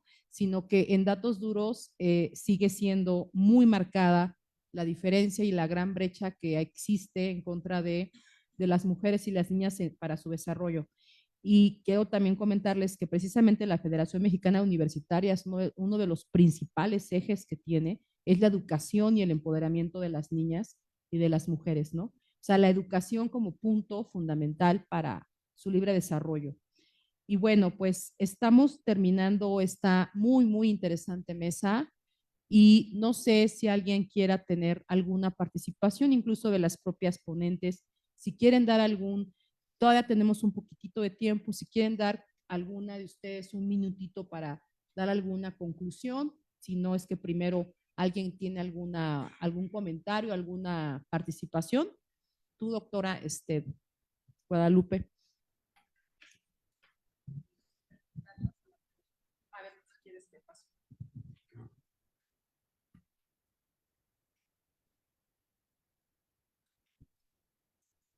Buenas tardes. Bueno, felicitarlas a la doctora Galeana, a la Federación Mexicana de Universitarias, por este seminario internacional aquí en el seno de la Facultad de Derecho.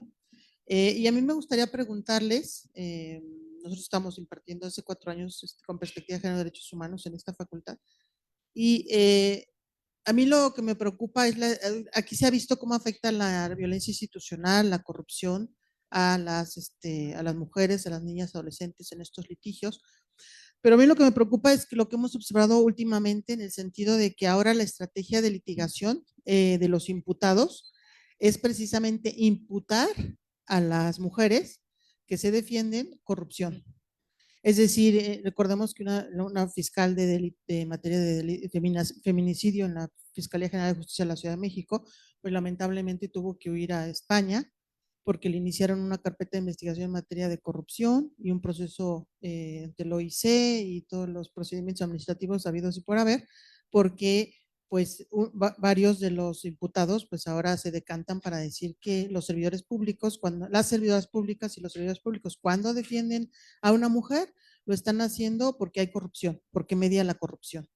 Entonces me gustaría preguntarles a las integrantes de la mesa, pues cómo ven esa perspectiva y cuál podría ser una estrategia de litigación que pudiese, por ejemplo, ir en contra de esta oleada de infundios en contra de las abogadas litigantes que defienden derechos humanos de las mujeres, ¿no? Muchas gracias, felicidades por el evento. Al contrario, gracias. No sé si quieres comenzar tú, doctora Julieta, y luego, en el orden que se presentaron. Sí, tenemos aquí otra. En Facebook comentó, ya, es que a lo mejor por un comentario que hubo que dijo nada que celebrar, ok, sí, no, pues no es un día de celebración en lo absoluto, es absolutamente de conmemoración e incluso de lucha constante. No sé si alguien más tenga otra pregunta. Doctora Nadima, por favor. Bueno, felicitar a todas las ponentes y yo quiero preguntarle a las compañeras Elvira y Graciela que hicieron investigación sobre niñas migrantes en el Mezquital, las jornaleras, preguntarles en su estudio qué porcentaje de niñas son extranjeras, ya lo decía la doctora Idalia, y qué porcentaje son niñas migrantes que vienen de otros estados. Y también si las niñas migrantes vienen solas o vienen con algún familiar, con sus padres. Me gustaría que nos ampliaran un poco el contexto de la investigación. Y bueno, a toda la mesa, yo quisiera comentarles que desde luego la violación, la violencia y la impunidad y la corrupción tienen que ver con, a mi juicio, con una falta de capacitación de los servidores públicos, sean jueces, burócratas, en derechos humanos. Y que la capacitación en perspectiva de género pienso que debería estar ligada a una capacitación también en derechos humanos, como vimos hace 20 años, más de 20 años, en el seminario de la FEMU que se hizo en Mérida sobre los derechos humanos de las mujeres en México, y que esto, en lugar de mejorar, a mi juicio, creo que ha empeorado. Entonces, una llamada a los 3 niveles de gobierno para que intensifiquen la capacitación en derechos humanos y también la perspectiva de género. Muchas gracias, doctora Nadima. Por cierto, nuestra doctora emérita de nuestra querida universidad. No sé si alguien tiene otra intervención. Sí, muchísimas gracias. Gracias, buenas tardes. Mi nombre es Ayari. Primero que nada, felicitarlas. Todo el día he estado como siguiendo las mesas y han sido muy ricas, y sobre todo agradecer que exista esta accesibilidad para las personas que seguimos a distancia, que podemos venir, etc. Bueno, en particular me llamó la atención esta mesa precisamente por la cuestión de las instituciones. Mi pregunta es muy concreta. Yo quiero escuchar alguna reflexión, sugerencia. ¿Cómo nos acercamos a las instituciones para que exista esta sensibilización, este aprendizaje respecto a la perspectiva de género y, como ya se mencionó, de derechos humanos? He estado presente en varias mesas, seminarios, igual por la naturaleza de mi trabajo, y constantemente se habla de la cultura de la denuncia. Sin embargo, siento que la mayoría de las veces es orientada a la población, como por qué no denuncian las personas. Y creo que queda un poco de lado precisamente lo que se acaba de tocar aquí, muy, muy enriquecedoramente me parece, que las instituciones no tienen estos mecanismos para invitar a la población a que exista la denuncia. Entonces, ¿cómo nos acercamos, cómo trabajamos, por ejemplo, desde la academia, desde toda una cuestión interinstitucional para poder trabajar en conjunto? Porque creo que eso es a veces lo que hace falta, e incluso ya se mencionaba en una mesa previa, el trabajo, ¿no? No se habla de qué pasa en los sindicatos, en las personas que trabajan en las instituciones. No hay el género, no se trata de este tema. Entonces, en general me gustaría escucharlas, creo que va a ser bastante rico, y muchas gracias nuevamente. No, al contrario, gracias a ti. No sé si alguien tiene otra intervención para que ya podamos darle la palabra a nuestras ponentes y contesten las preguntas o hagan sus comentarios sobre sus intervenciones. Bueno, entonces si quieren comenzamos con la pregunta de la doctora Guadalupe Valdés, que tiene que ver, que comentó que qué sucede con las personas que son acusadas de corrupción cuando asumen un trabajo de defensa de derechos humanos de las mujeres. Así es, si lo entendí bien. Gracias. Muchísimas gracias por las preguntas. La verdad es que todas muy interesantes, y agradecemos su presencia y sobre todo el interés en este seminario organizado por nuestra Federación Mexicana de Universitarias. Y reitero el saludo, el reconocimiento, la admiración a mi querida doctora Patricia Galeana. Yo creo que es importante entender que las mujeres salimos a la vida pública en este país formalmente en el 47 con el voto municipal, en el artículo 115, pero en 1953 se nos reconoce el carácter de ciudadanas. Eso quiere decir que las mujeres tenemos menos de un siglo de haber salido a la vida pública. Eso hace que quizás en cualquiera de nuestros desempeños pueda haber este impacto de la cultura patriarcal en la que nos seguimos moviendo. Y ese impacto de la cultura patriarcal implica descalificación por el solo hecho de ser mujer. No solamente violencia, no solamente discriminación, sino también descalificación, ¿no? Las mujeres llegamos a esos espacios no por nuestro trabajo, no por nuestra capacidad, sino seguramente por algunos otros de los múltiples estereotipos discriminatorios que aún permean particularmente la cultura mexicana. Entonces, somos víctimas de violencia de género, violencia sexista. Tenemos dos casos, digamos, emblemáticos, justamente hablando de interseccionalidad en la Corte Interamericana, el caso Bedoya Lima, que es un caso de mujer periodista, y cómo se vive incluso la violencia que puede sufrir cualquier persona periodista se recrudece cuando hablas de mujer. La violencia que sufre cualquier persona migrante se recrudece y tiene un sesgo de género cuando se trata de mujeres o niñas. Y lo mismo sucede con el caso de mujeres defensoras de derechos. Es el caso de Igna Ochoa, particularmente para México, donde es lo mismo. Ser defensora de derechos humanos es peligroso en México, lo sabemos. El ejercicio del periodismo es peligroso, pero además cuando lo realiza una mujer tiene un sesgo específico de género y de violencia de género, de violencia sexual, de violencia que descalifica y que menosprecia, digamos, el trabajo que hacemos mujeres. Entonces, es una forma de violencia de género y de violencia política el tema de la descalificación. la difamación y demás. La capacitación en derechos humanos y perspectiva de género, justamente que escuchaba a mi querida doctora Nadima, creo que es fundamental porque a veces, sobre todo, hay quienes trabajan derechos humanos sin perspectiva de género, y hay que decirlo.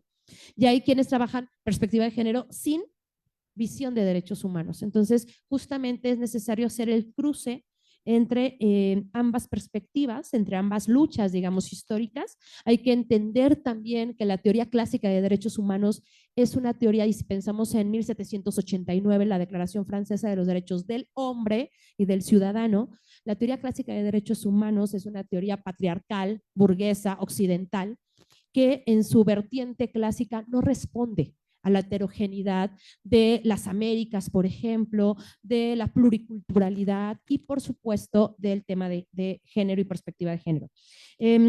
¿Cómo acercarse a las instituciones, Ayari? Yo creo que esa es es la pregunta de los 80,000, porque estaba justo pensando ahora mismo que te escuchaba, es que tenemos un problema, porque el Estado es protector y agresor. Hay una paradoja. Porque es el Estado quien desaparece, viola, agentes del Estado quienes violan derechos, cometen violencia, revictimizan, son omisos y al ser omiso viola derechos humanos, pero también es el propio Estado a través de autónomos como ombudsperson o a través de fiscalías especializadas en violencia de género, que también es autónomo, o bueno, se han extinguido algunas instancias que estaban en el tema específico de violencia, en el gobierno federal, por ejemplo, pero es el mismo Estado quien es agresor y quien es protector. Y entonces, claro, si tú le dices a alguien, ve a denunciar, voy a perder muchísimo tiempo, me van a revictimizar, me van a preguntar mis antecedentes sexuales, me van a culpabilizar a mí de los hechos de violencia que sufrí y seguramente no tengo un sentido. Entonces, creo que es un esfuerzo. Yo anoté como unas ideas en lo que te escuchaba y decía, a ver, primero hay miedo a represalias. Lo vemos, por ejemplo, en la universidad. ¿No? Denunciar a profesorado o a personal administrativo que acosa desde manera estudiantil, pero también sexualmente alumnado, hay miedo a represalias, hay un miedo permanente a represalias cuando uno denuncia. No me va a reprobar, va a hablar con no sé quién, no me van a dejar titularme, etcétera. Hay un miedo permanente a represalias. Entonces, justamente el tema de medidas de protección para mujeres que denuncian, tanto digamos, en cualquier instancia de la vida pública, pero también tenemos dispersión y pulverización de esfuerzos. De pronto no hay adecuada coordinación entre órdenes de gobierno, hay muchas instancias en lo chiquito, ¿no? Que la CNDH, que CONAPRED, que las comisiones locales, pero realmente las comisiones de atención a víctimas, pero hay una dispersión de esfuerzos, de recursos, no hay campañas, no hay políticas integrales que te ayuden a una cultura de denuncia, saber que una línea de atención permanente, un chat de WhatsApp uniforme en todo el país, que mujeres víctimas de violencia puedan recurrir con atención 24/7, por ejemplo, no lo tenemos. Entonces, creo que más bien hace falta transversalizar la perspectiva de género al momento de la toma de decisiones en toda la vida institucional, tanto federal, local como municipal. Y es algo que no tenemos. Entonces, pulverizamos esfuerzos, falta de coordinación y demás. Y por supuesto, la impunidad. La impunidad permite la reproducción social de delitos y la impunidad permite la reproducción social de violaciones a derechos humanos y la reproducción social de la violencia de género. Estamos en una sociedad que está siendo omisa, que no atiende las denuncias, que justifica la violencia, que la naturaliza, la invisibiliza, la minimiza, tanto las microviolencias como hasta los feminicidios, digamos. Entonces somos cómplices de este pacto patriarcal que sigue imperando en nuestro país y normalizamos cosas. Entonces creo que un primer punto, por supuesto, trabajar en la cultura de la sociedad mexicana, pero también en la cultura institucional y revolucionar la cultura de servicio público, porque lamentablemente no tenemos una cultura de servicio público que sea respetuosa de derechos humanos.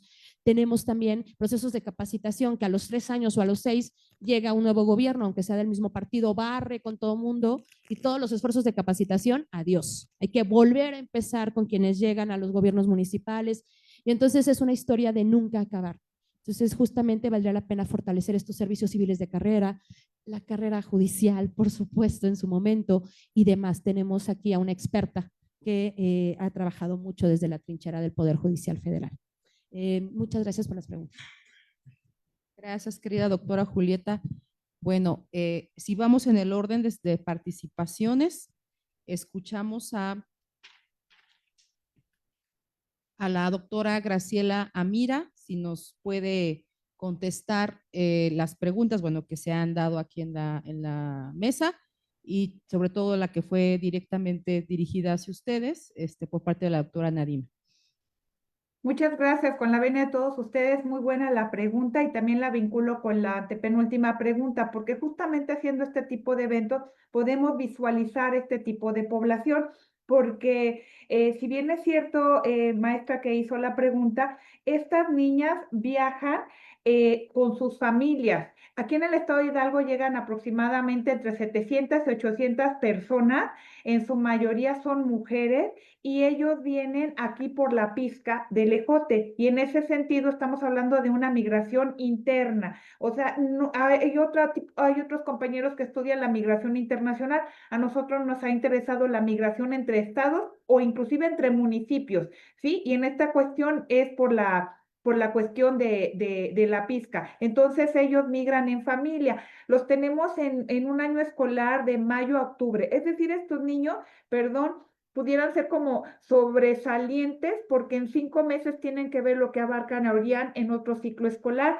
Estas niñas a los 15 todavía tenemos un cambio de dote, ¿no? Todavía las cambian a las niñas por algún artículo, ¿sí? Y entonces en ese sentido, hay programas que los apoyan porque la cuestión del trabajo infantil en edad escolar, estos niños no tienen que estar, estas niñas no tienen que estar en los campos agrícolas, estas niñas tienen que estar en la escuela. Entonces, PRONIM y CONAFE son quien los atiende, pero originalmente, salud, era el Instituto de Educación para Adultos, porque en un primer momento querían educar a los padres, pero estamos hablando de padres de 13, de 15 años. En ese sentido, no tienen acta de nacimiento, legalmente no existen, no hay un control, no hay un censo que diga, ya llegaron a Hidalgo, se va con el nombre y apellido, hay un registro y se van a otro estado, o sea, legalmente no existen. Al no existir legalmente no tienen vacunas, no tienen becas,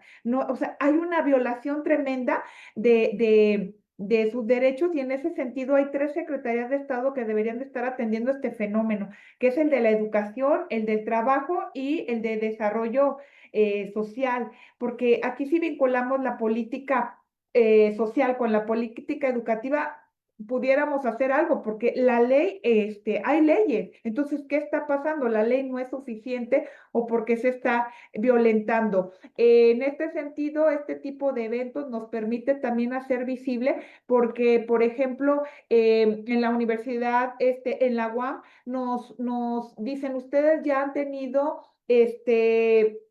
han ganado el hecho de hacer visible a esta población, ver las reglas de operación, cómo está la política pública al respecto, porque esto no es de ahorita, o sea, ha habido muchos sexenios donde también han tratado de atender este tipo de población, pero esto a veces no se resuelve con dinero, ¿sí? Son los niños más caros del sistema educativo mexicano. En la administración de Fox, 8,000 pesos por niño. Estos niños no tienen instalaciones adecuadas como para estar, o sea, están tan poco tiempo en los estados que la verdad algunas de ellas pues a los 13 años son mamás y hay de todo, hay niñas que trabajan, hay niñas que estudian y trabajan y hay niñas que no trabajan. Entonces también el tema de censarlos es complicado y desde la educación lo que se ha hecho es incluirlas. Sí, en los libros de texto, porque también no todos los libros de texto están en varias lenguas,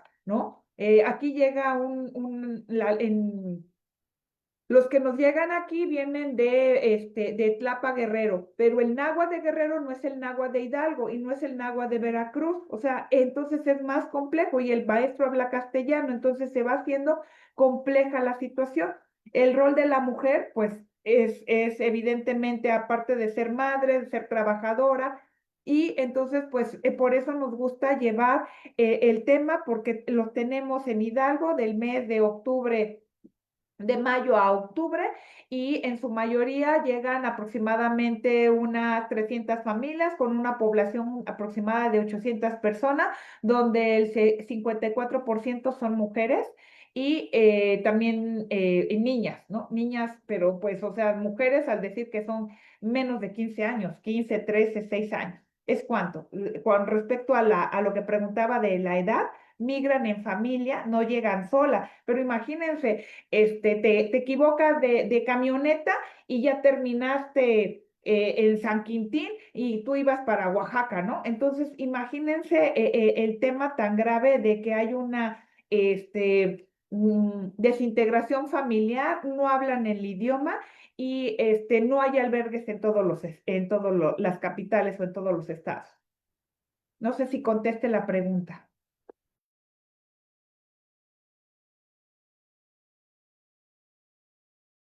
Para que nos intervenga la licenciada Leslie Baena y la misma dinámica.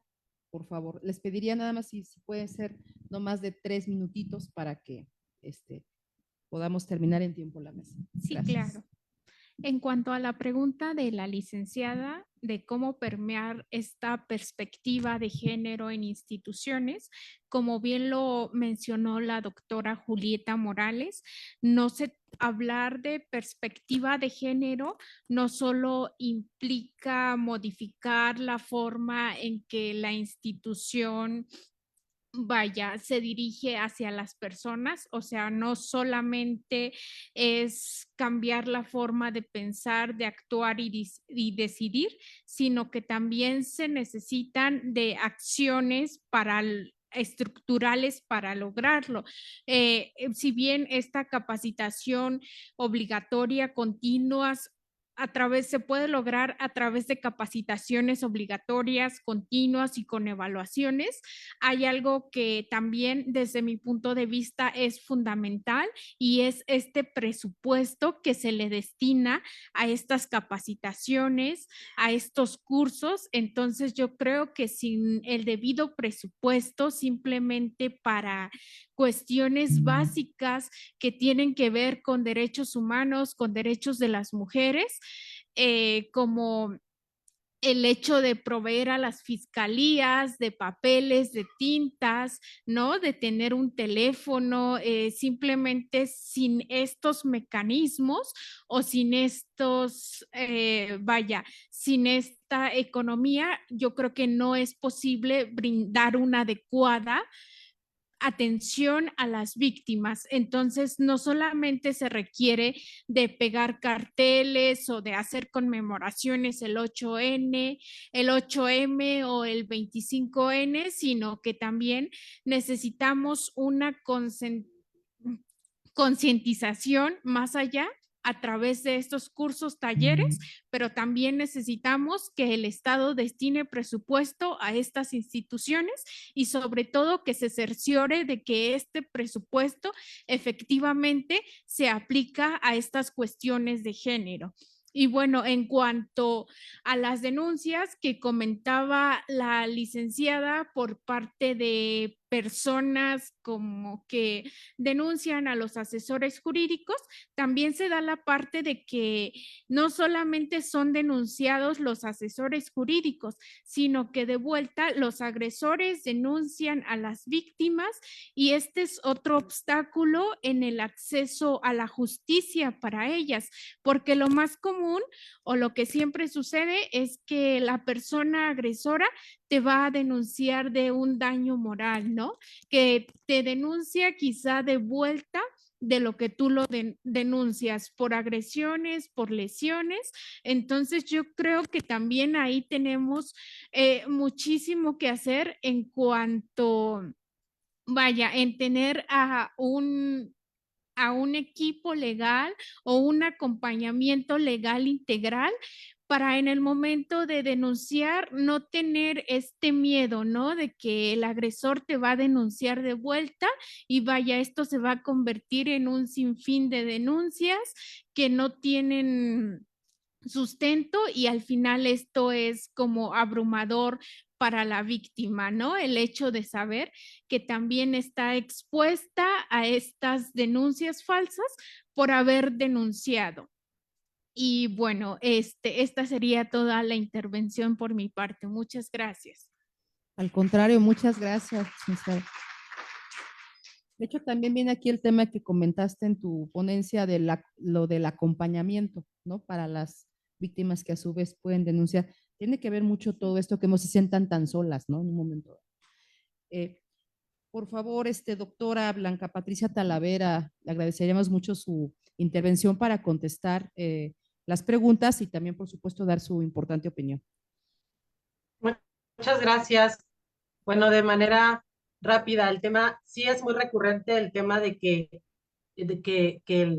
la víctima se vuelve victimario y viceversa. La realidad es que en todas las instancias, inclusive en la penal, existen protocolos para denuncia, existe el área de asuntos internos.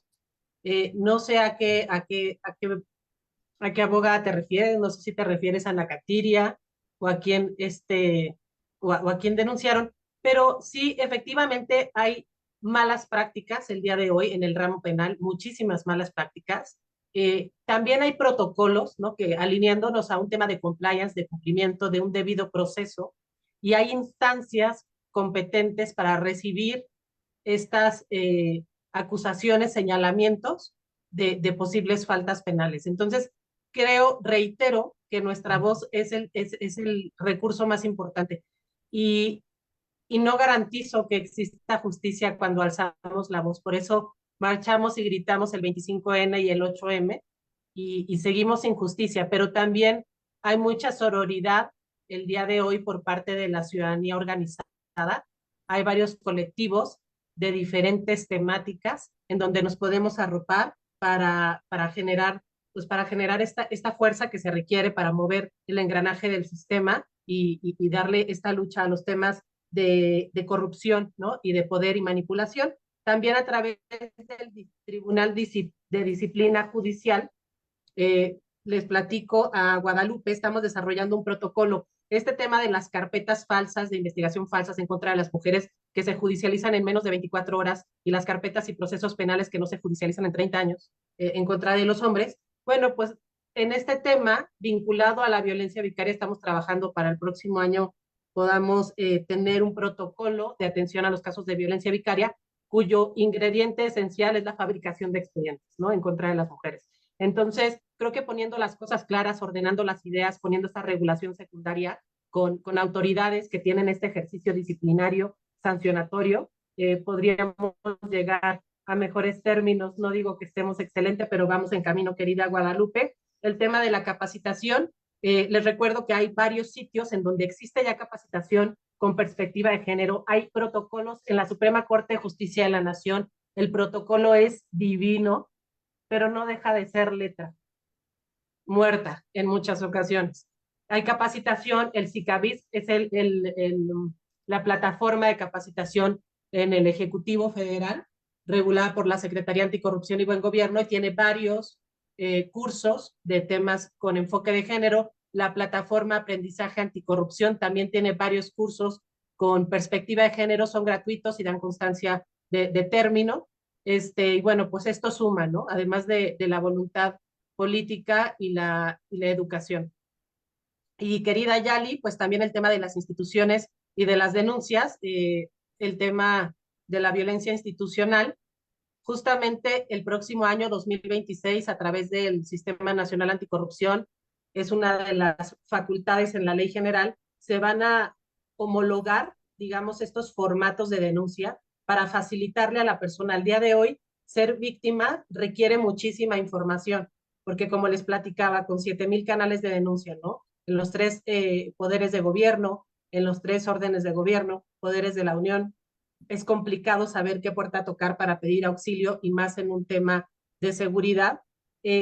Por ello se van a homologar estos formatos para que a través de la plataforma digital nacional, en particular el Sistema 5, que hoy está en pruebas de pilotaje, en 2026 se lanzará para que cualquier persona que vea vulnerados derechos respecto a corrupción, discriminación, pueda ejercer una denuncia en un canal único y darle el seguimiento debido y que no tenga que hacer esta extenuante investigación que muchas de las ocasiones pues termina cansándonos más que la propia denuncia y no denunciamos actos de violencia o corrupción. Es cuanto, querida doctora. Muchísimas gracias y un gusto. Al contrario, muchísimas gracias. Y bueno, para concluir esta muy interesante mesa, hago presente a cada una de las participantes, por supuesto, su reconocimiento, cada una con sus respectivas ponencias por participar en esta mesa número 2, violencia institucional, revictimización y obstáculos en el acceso a la justicia, en el Seminario Nacional Justicia para las Mujeres, desafíos y avances para el acceso a la justicia de mujeres y niñas. Y para cada una, por supuesto, con su respectivo nombre, la Federación Mexicana de Universitarias otorga el presente reconocimiento también por parte de la Facultad de Derecho de la UNAM por sus respectivas ponencias. El día de hoy, 25 de noviembre de 2025, firmado cada uno de sus reconocimientos por la doctora Patricia Galeana, aquí presente, presidenta fundadora de la Federación Mexicana de Universitarias, y por la doctora Mirilla Feingold, presidenta ejecutiva de la Federación Mexicana de Universitarias. Y yo les agradezco a todos, todas, mucho su presencia. Y bueno, pues por favor continúen viendo este importante seminario.